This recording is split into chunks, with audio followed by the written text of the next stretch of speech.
C'è da aver terrore, preoccuparsi, terrorizzarsi dei cambiamenti climatici e a Bassano non si sta facendo abbastanza. Un flash mob per sensibilizzare la cittadinanza sui cambiamenti climatici e sul consumo di suolo.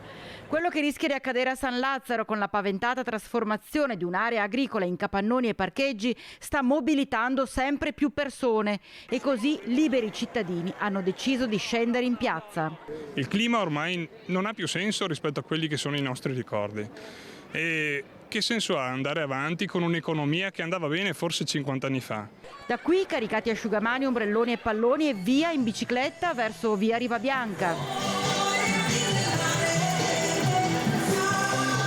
Quando un'amministrazione non nega e non oppone fin dall'inizio vuol dire che è completamente d'accordo con la politica regionale, in questo caso, visto che il colore politico è lo stesso. Chiedono un senso di responsabilità da parte di chi governa la città, le sole persone che possono, dicono, concretamente porre un freno a quello che è stato definito uno scempio ambientale. Questo è un esempio di una mala amministrazione, un'amministrazione che dovrebbe assolutamente vietare ulteriore utilizzo di suolo. Consumare il suolo contribuisce ad aumentare la temperatura terrestre.